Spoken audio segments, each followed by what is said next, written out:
दोस्तों, अगर आप भी मेरी तरह बिज़नेस करते हैं और बिज़नेस में आने वाली बहुत सारी परेशानियों से जूझ रहे हैं, तो इस वीडियो में मैं आपको ऐसे 5 पॉइंट्स बताऊँगा, जिनका आपको बहुत ही ध्यान से उसका पालन करना चाहिए और उन पॉइंट्स को इम्प्लीमेंट करना चाहिए, जिससे कि आपकी जो बिज़नेस कर रहे हो या फिर आप एक फ्रीलांसर हो, फ्रीलांसिंग की जर्नी चला रहे हो, क्लाइंट्स के साथ डील कर रहे हो, तो आपको उसमें आसानी हो जाएगी। और ये अगर आपने ये जो मैं 5 टिप्स और पॉइंटर्स आपको बताऊँगा, अगर आपने इसको अपने बिज़नेस में इम्प्लीमेंट नहीं कर रखा है, तो प्लीज़ उसको आज इस वीडियो को देखने के बाद इम्प्लीमेंट कर दीजिए। नहीं तो आपको आने वाले समय में बहुत सारे इश्यूज़ का सामना करना पड़ेगा, जैसे कि मैंने अपने बिज़नेस में सामना किया, बाद में मैंने इस चीज़ को इम्प्लीमेंट किया, तो धीरे-धीरे वो चीज़ें अब खत्म हो रही हैं। दोस्तों, सीधे मुद्दे पे आते हैं और बात करते हैं 5 ऐसी टिप्स जो आपको अपने बिज़नेस में इम्प्लीमेंट करनी चाहिए, जिससे कि आपका बिज़नेस काफ़ी स्मूथ चलने लग जाएगा।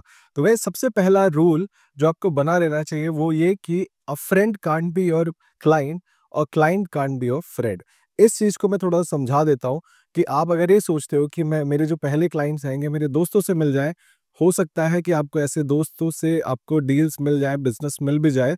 लेकिन अगर आप उनसे चार्ज कर रहे हो और फिर बदले में आपका जो रिलेशन है वो खराब हो जाता है, तो इसके सबसे पहले ज़िम्मेदार आप ही होंगे।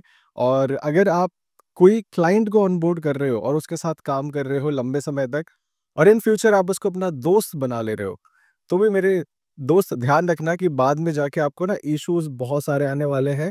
और ये इश्यूज़ ऐसे हो सकते हैं कि जैसे आप उसको बहुत ही फ्रेंडली नेचर में लेने लग रहे हो, उसको अपने बहुत सारे सीक्रेट्स बता दे रहे हो, अपनी सारी स्ट्रैटेजीज़ बता दे रहे हो, तो फिर वो ना आपको फॉर ग्रांटेड लेने लग जाएगा और आपके बिज़नेस में काफ़ी सारी प्रॉब्लम्स क्रिएट करने लग जाएगा।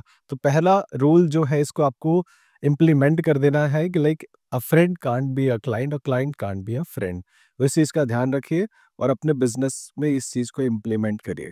दोस्तों, हमारा दूसरा जो पॉइंट है या फिर रूल है वो ये कि मैंने एक लाइन बनाई है आप सभी के लिए कि a friend communicates on WhatsApp and a client communicates over email. देखो, इस चीज़ से काफ़ी लोग मुझसे एग्री नहीं करेंगे कि नहीं, हम तो क्लाइंट के साथ भी व्हाट्सएप पे ही बात करते हैं। हाँ, व्हाट्सएप पे आप बात करते हो but WhatsApp is not a formal channel for communication. कभी भी आपको अगर इन फ्यूचर इश्यूज़ आएँगे तो आप उसको दिखा भी नहीं पाओगे कि आपने क्या काम किया, क्या डिलीवर किया, क्या नहीं किया, तो वो आपको पूरा चैट में जाके देखना पड़ेगा। तो बेटर है कि जब भी आप कम्युनिकेट कर रहे हो अपने क्लाइंट से, तो उसको आप एक कम्युनिकेशन जो प्रोफेशनल कम्युनिकेशन चैनल होता है वो है ईमेल। तो ईमेल को ही चुनिए और अपने जो क्लाइंट से जो भी अपडेट लेना है, क्या डिलीवर करना है, सारी चीज़ें उसको आप ईमेल पे ही बताइए, सो दैट इन फ्यूचर अगर उसको कोई कॉन्फ्लिक्ट आता है, तो आपके पास हर चीज़ का एक प्रूफ रहे कि मैंने इसको हर चीज़ के लिए अपडेट दिया था, इसको रिपोर्टिंग मैंने बहुत सही से की है, डेट वाइज़ रिपोर्टिंग हुई है। तो यहाँ पे कोई चांस नहीं बनता कि आगे को चल के ये बोले कि नहीं, आपने तो कुछ काम ही नहीं किया हमारे बिज़नेस के लिए, राइट?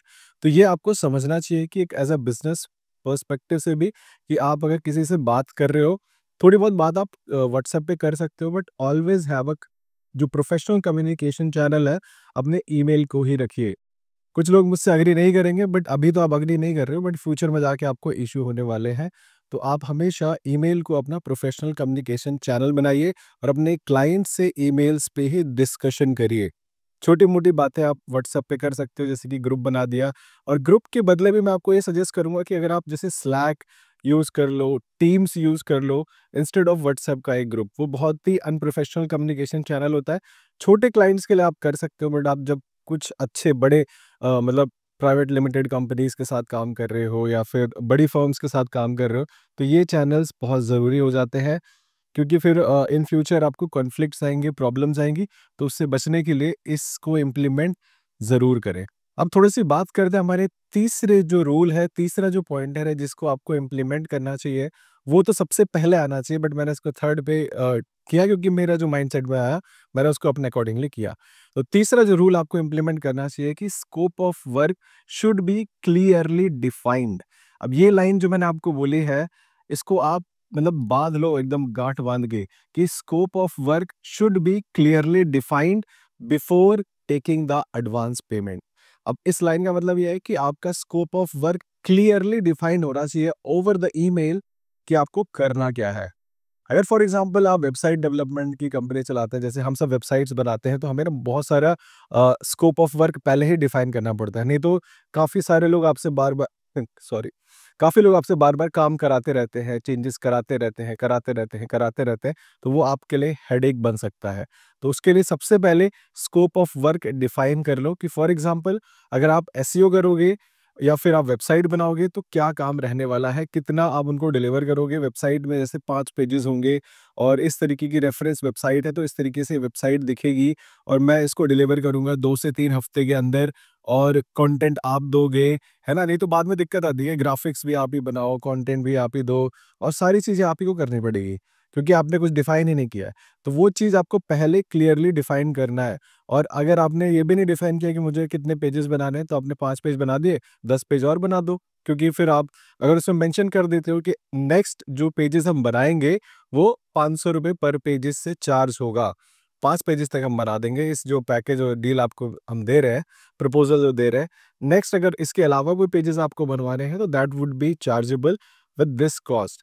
तो ये सारी चीज़ें अगर आपको कैसे स्कोप ऑफ वर्क बनाना है, नहीं समझ में आता है, तो आप मुझे रीच आउट भी कर सकते हो, नहीं तो आज के टाइम पे चैट जीपीटी आ गया, उससे पूछ लो कि भाई scope of work for a freelancer और बिज़नेस ओनर कैसे डिफाइन किया जाता है ओवर द ईमेल। तो वो आपको सारा कुछ बता देगा। डीपसीक आ गया, डीपसीक का भी यूज़ कर लो अपने बिज़नेस के अंदर। तो डीपसीक भी थोड़े से सिमिलर रिजल्ट्स ही दिखाता है, बट अब आपके अंडरस्टैंडिंग के ऊपर है। जैसे जेमिनी और चैट जीपीटी में लोग डिफरेंस करते हैं, उसी तरीके से डीपसीक भी कुछ रिजल्ट्स आपको बेटर दिखाता है as compare to chat GPT. Though मैंने डीपसीक इतना यूज़ किया नहीं है, तो आई कांट से एनीथिंग। मैं चैट जीपीटी यूज़ करता हूँ मोर फ्रीक्वेंटली डेली बेसिस पे। तो आप उसका यूज़ करके अपना scope of work clearly define करें पेमेंट लेने से पहले। अब हम बात करते हैं हमारे 4th रूल की या फिर 4th पॉइंटर की। क्या होगा? तो आपका terms and conditions should be defined before taking the advance payment. Again, आपको जो टर्म्स एंड कंडीशन है, वो आपको अपने मेल पे या एक लिंक दे दिया अपनी वेबसाइट पे टर्म्स एंड कंडीशन का, या फिर जो आप इनवॉइस बना के भेज रहे हो, उसके अंदर एक आप टर्म्स एंड कंडीशन का लिंक लगा दिया, जिसमें आपने सारी टर्म्स एंड कंडीशन लिख दी कि जो सर्विस होती है या फिर जो मार्केटिंग का काम होता है या फिर जो सर्विस वाली इंडस्ट्री या फिर डिजिटल प्रोडक्ट्स हैं, उसका रिफंड प्रोसेस नहीं होता है।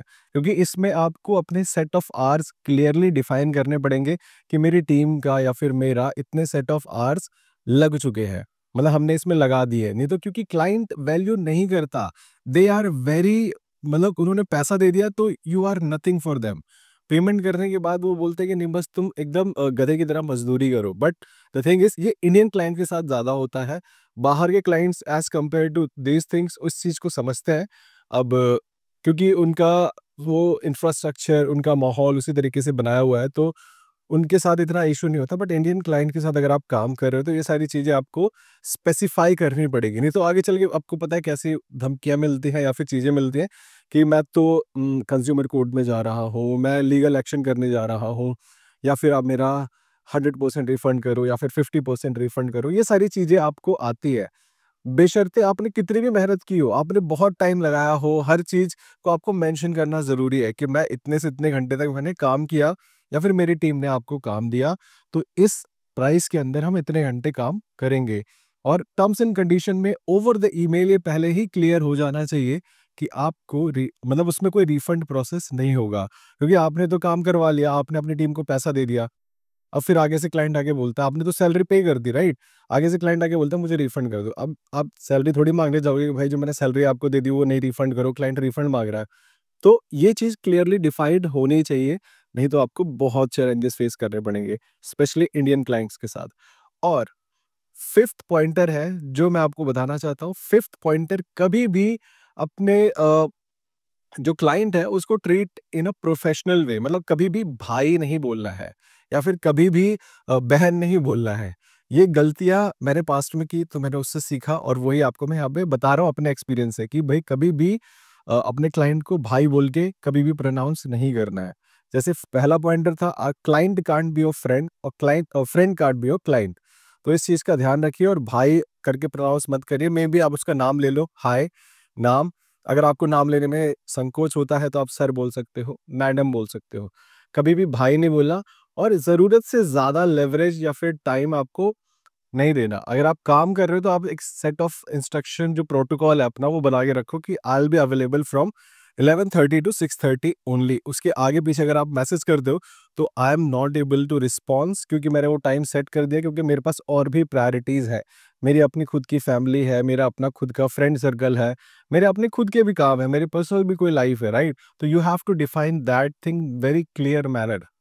तो कितने भी जिगरी दोस्त हो, कितने भी आपके अच्छे मित्र हो, अगर आप क्लाइंट बना रहे हो तो ध्यान रखो कि दोस्ती में दिक्कत आती है अनटिल अनलेस आपने हर चीज़ को क्लियरली डिफाइन नहीं किया है।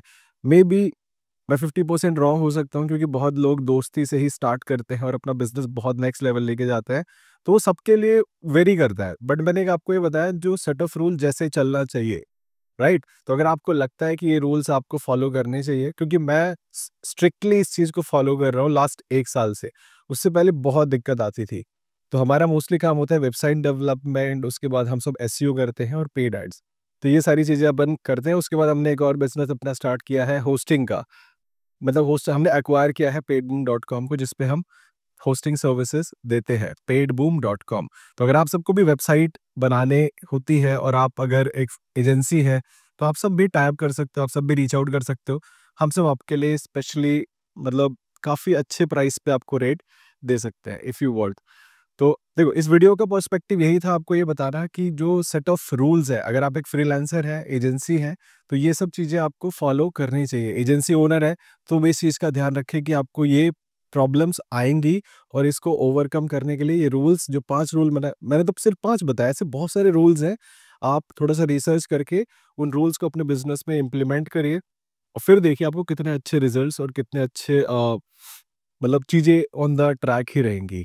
तो आई होप आपने इस वीडियो में काफ़ी कुछ सीखा जाना। अगर आपने यहाँ तक वीडियो देखी है तो वीडियो को लाइक करिए। कोई क्वेश्चन है तो आप नीचे कमेंट सेक्शन में लिखिए, मैं उसका रिस्पॉन्स करने की कोशिश करूँगा। और हमारे चैनल पे और भी बहुत सारी प्लेलिस्ट है, जाके आप उसको भी चेकआउट कर सकते हो। सारी वीडियोज़ हैं, हर वीडियो से कुछ ना कुछ सीखने को, जानने को मिलेगा। चलिए गाइज़, मिलते हैं आपसे नेक्स्ट वीडियो में। Till then take care, good bye.